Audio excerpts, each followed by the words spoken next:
The Glazer family, Randy Lerner and John Henry, are a few Americans that have invested in the English game. But the American's name that is on everybody's lips in the non-league is billionaire Robert Rich. The 488th richest man in the world became involved with the Bedlington Terriers after his wife bought him the title of Lord Bedlington for a Christmas present. Club chairman David Holmes explains how the involvement of Rich came about. Well, it's a strange story, to be honest. We're going way back to... I took a phone call. I worked down on the south coast.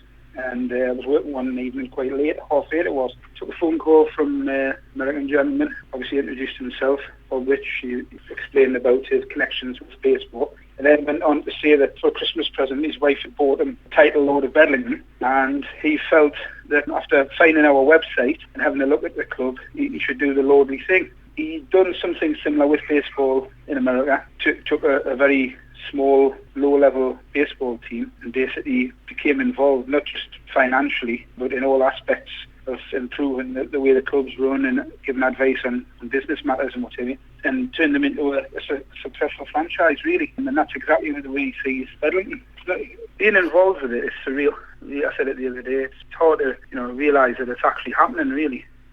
Especially the conversations we're having, talk about things. I mean, yeah, okay, nothing's happening, it's all talk at the moment, but who knows? Anything, he's capable of doing anything at any time, Terriers' finances were not always as healthy as they are now. In 2005, the club was on the brink of collapse, but thanks to the current chairman, the club stayed afloat. At the end of the 2005 season, they fell on hard times. The money kind of ran out and had a lot of difficulties.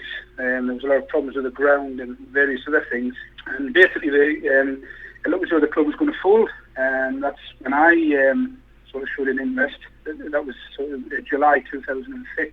And we're literally one day away from the club going into extinction. To me taking it over and sort of putting a package together to revive it. Mr. Rich announced the shipment of a 30,000 electronic scoreboard to the club's Welfare Park ground and will be hoping to break into the US sports market and make the Terriers' name a worldwide brand. Obviously he's a billionaire, but it's not a case of putting the money in. I've had to repeat this many times. What he's actually doing is he's sponsoring the club on the team strip at the same level as anybody else would. We are the original underdog, and what he's going to do is he's going to have his publicity, people market us under that banner, and hopefully we'll be selling the clothing worldwide and get a lot of interest from all parties that want to help the underdog, basically. So we're very fortunate in regards of we've got the terrier, the Bedlington Terrier as we're named. The actual terrier dog is a very, very popular breed in America, as it is worldwide, and we've got many dog clubs showing an interest now in also purchasing memorabilia and clothing or whatever. It's obviously it's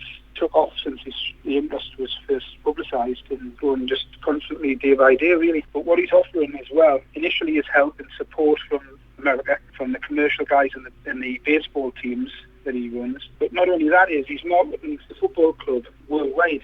We're going to be hopefully an icon. The club hopes to recreate what the Blythe Spartans have done and make it into the Conference North, and say that they should set their targets as high as possible. We've got to set our sights as high as possible, but we've got to be realistic about everything as well. My first aim is to get the infrastructure of the football club right and make sure that there's a solid foundation there, really keep the club existing for as long as we possibly can. I know that sounds a little bit sort of negative or whatever, but that's the realistic world we live in now. It's survival. As if Bob Rich hadn't showed an interest, we would be sitting here like every single other football club around here, worrying about where the next few quid are coming from to keep the club going.